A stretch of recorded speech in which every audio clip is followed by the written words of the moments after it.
Hey guys, just doing a quick video here. I'm getting ready to make some more Usnea tincture, and I'm going to show you how easy it is to gather the Usnea. Anybody can do this, so I'm just going to gather some in a few different places, and I want to show you how I do it and how I know for sure it's Usnea as compared to something else. So first of all, it's all over this tree. There's little pieces everywhere, so like this is Usnea. And the way that I check that, if you can get in here real quick, I'm sorry my fingers are dirty because I put down black mulch a little bit ago. But you can pick this and see that white strand on the inside there. So Usnea has white. So when you pull them apart, it's got a little white stretch cord. So I hope you guys can see that. But that means that it's Usnea as compared to something else. So I'm going to put this in here. There's a branch right here, has a good deal on it. So what I'm going to do is just look at all of that good Usnea. So I'm going to put all of this in here for now, and then I'll go through when I'm getting ready to put it in the jars, and I'll make sure that there's no dirt or anything like that on it. So see, it just comes off in chunks.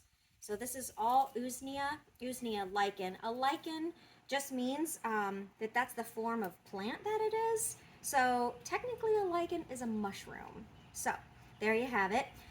So Usnea falls off, the branches fall off, they can fall on the ground. So this one I picked, but this one here I saw a little bit ago is already on the ground. And that's okay, they can be on the ground, it's totally fine. So I'm gonna just pick some pieces off here, put this in here. And like I said, if there's any little twigs or anything, when I go to put it in my jars, I will make sure all of the twigs are off. So if I accidentally do this and put it in, it's okay, because when I go through it in a little bit, I'm gonna take off all of the branches, all of the dirt, anything else. So that was one. So this is how much we have so far. And then over here, we cut down a bunch of tree limbs, and it has Usnea all over it. So I want to show you these tree limbs over here too. The Usnea grows, it basically has with trees a symbiotic relationship. So they kind of both, grow off of each other. So as you can see, there's lots of Usnea all over this trunk. So I'm just going to pick a bunch of it. And what I do is get enough to fill up my quart jars. And that's how I'll be making my Usnea tincture, as I fill up the jars and let it sit for about 6 to 8 weeks.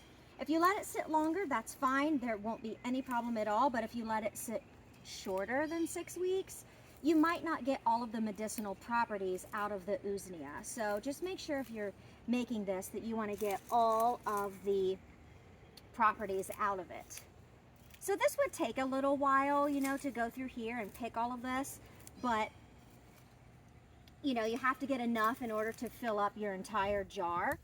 So I'm just going to do a little jar at first, a little quart jar. So this stuff is all over the place. And sometimes you can even find the Usnea laying on the ground because it had fallen off the tree or something, and that's okay. You can pick that up too. So I'm just gathering a bunch of this. There are these little pads. Let me see if I can get one. Oh yeah, here.